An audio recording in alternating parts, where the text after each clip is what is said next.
எல்லா புகழும் இறைவனுக்கே. அஸ்ஸலாமு அலைக்கும். ஜோமம்மா சமையல்.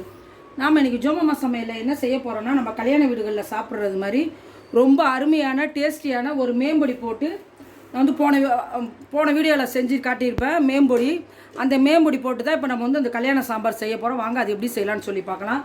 அதுக்கு பாருங்கள், ஒரு 1/4 கிலோ துவரம் பருப்பு எடுத்து கழுவி ஊற வச்சுருக்கேன். ஊறனா ஒரு ரொம்ப நேரம்லாம் இல்லை, ஒரு 5 நிமிஷம் ஊற வச்சுருக்கேன். கழுவி வச்சுருக்கேன். அதில் வந்து ஒரு பத்தை பூசணிக்காய் சேர்த்துக்கலாம், மஞ்சள் பூசணிக்காய் சேர்த்துக்கலாம்.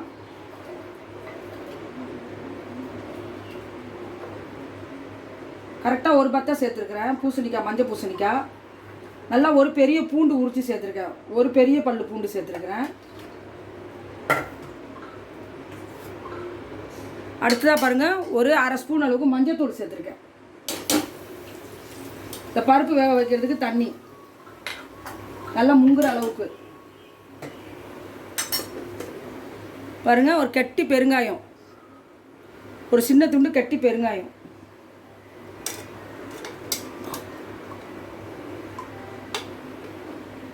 பருப்பு வேக பொங்கி வராமல் இருக்கிறதுக்கு கொஞ்சமாக எண்ணெய். இப்போ வந்து நம்ம குக்கரை வந்து மூடி போட்டு ஒரு 3 விசில் வச்சு எடுத்துக்கலாம்.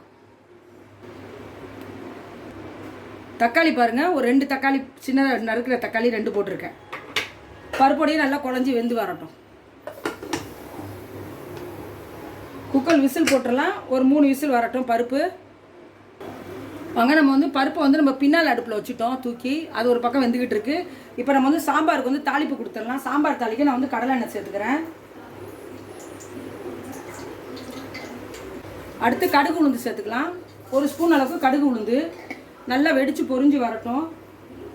நம்ம இந்த மாதிரி சாம்பார் வைக்கும்போது நம்மளா கல்யாண வீட்டில் இருக்கிற மாதிரி கமகமன்னு இருக்குங்க சாம்பார். அடுத்ததாக பாருங்கள், ஒரு 2 கைப்பிடி அளவுக்கு சாம்பார் வெங்காயம் போட்டுக்கிறேன். தாளிப்புக்கு சாம்பார் வெங்காயம் தான் சேர்க்கணும், அப்போ தான் டேஸ்ட் ரொம்ப அருமையாக இருக்கும்.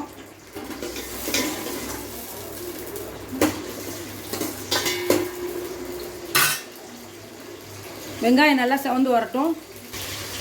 வாங்க, சாம்பார் வெங்காயத்தை நம்ம போட்டுட்டோம். இங்கே பாருங்கள், நல்லா செவந்து வெந்துக்கிட்டு இருக்குது.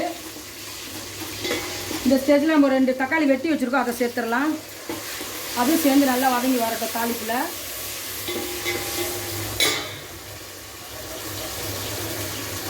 கருவேப்பிலை வந்து ஒரு 2-3 கொத்து நல்லா போட்டுக்கலாம் சாம்பாருக்கு, அப்போ தான் நல்லாயிருக்கும் வாசனையாக.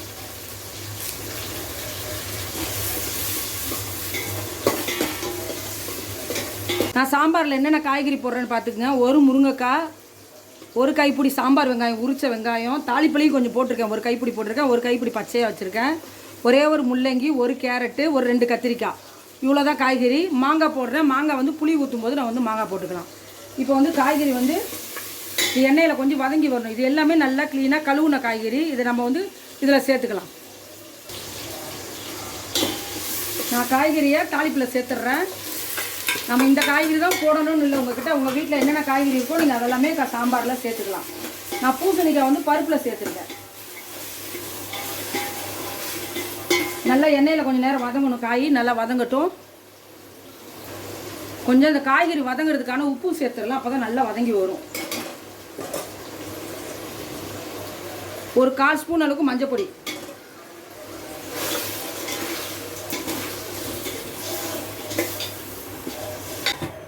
காய் கொஞ்சம் நேரம் வதங்கட்டும்.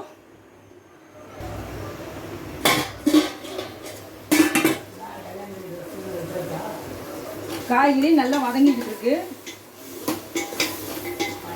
இப்போ நம்ம வந்து சாம்பார் பொடி சேர்த்துக்கலாம். வீட்டில் இருக்கிற குழம்பு பொடி தாங்க. நீங்கள் கடையில் வாங்கி போட்டாலும் சரி, வீட்டில் இருக்கிற குழம்பு பொடி போட்டாலும் சரி, சாம்பார் பொடியாக போட்டாலும் சரி.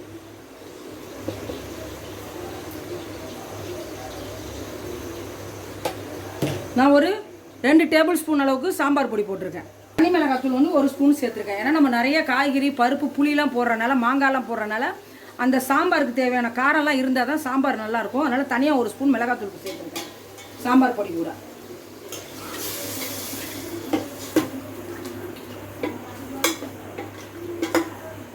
இப்போ சாம்பார் காய்கறி நல்லா வெந்து வரட்டும். நம்ம காய்கறி வேகிறதுக்கு தேவையான தண்ணி கொடுத்தாச்சு. இப்போ அது நல்லா வெந்து வரட்டும். வாங்க, சாம்பாரில் நல்லா காய்கறி கொதிச்சு வெந்துக்கிட்டு இருக்குது. நல்லா முக்கால்வாசி பதம் வெந்துருச்சு காய்கறியில்.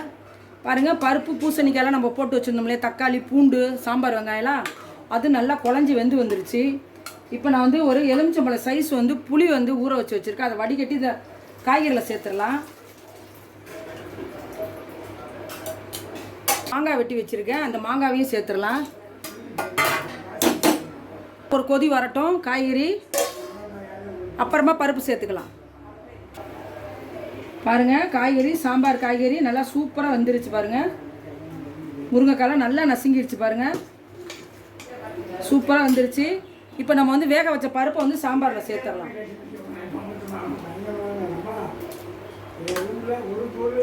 வந்து வெந்துக்கிட்டு இருக்கிற காய்கறியில் சேர்த்துடலாம்.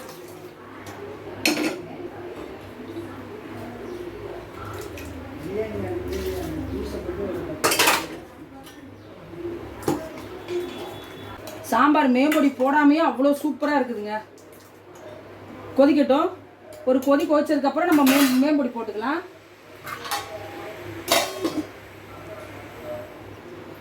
சாம்பார் நல்லா மலமலன்னு கொதிக்குது. உப்பு காரம் எல்லாமே பர்ஃபெக்டாக இருக்குங்க.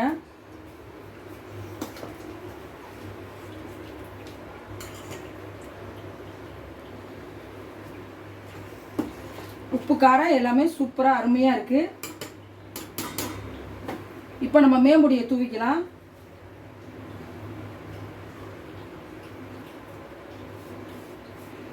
நல்லா ஒரு கைப்பிடி அளவுக்கு எடுத்து நம்ம வந்து தூவிடணும்.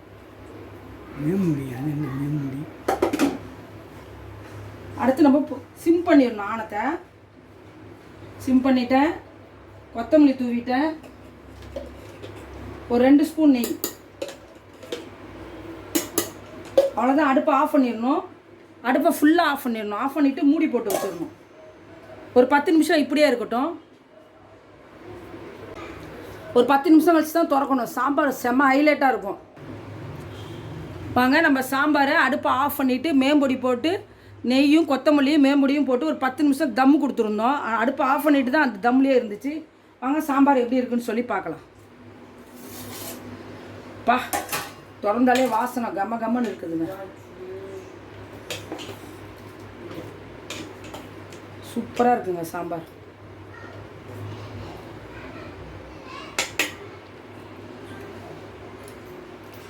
ரொம்ப அருமையான கல்யாண வீட்டு மேம்பொடி போட்ட சாம்பார் சூப்பராக ரெடி ஆயிடுச்சுங்க. நீங்களும் உங்கள் வீட்டில் இது போல் ட்ரை பண்ணுங்கள். எவ்வளோ சூப்பராக இருக்குன்னு பாருங்கள் சாம்பார். நீங்களும் உங்கள் வீட்டில் இது போல் ரெடி பண்ணி சாம்பார் பொடி ரெடி பண்ணி ஃப்ரிட்ஜில் வச்சுக்கிட்டு செய்யுங்க. ரொம்ப சூப்பராக ரொம்ப அருமையாக வரும் சாம்பார். இந்த வீடியோ உங்கள் எல்லாருக்குமே ரொம்ப பிடிக்கும்னு நினைக்கிறேன். இந்த வீடியோ உங்களுக்கு பிடிச்சிருந்தா லைக் பண்ணுங்கள், ஃப்ரெண்ட்ஸ் அண்ட் ஃபேமிலிக்கு ஷேர் பண்ணுங்கள். மறக்காமல் ஜோமம்மா சேனலுக்கு சப்ஸ்கிரைப் பண்ணுங்கள், பெல் ஐக்கானை கிளிக் பண்ணுங்கள். தேங்க்யூ.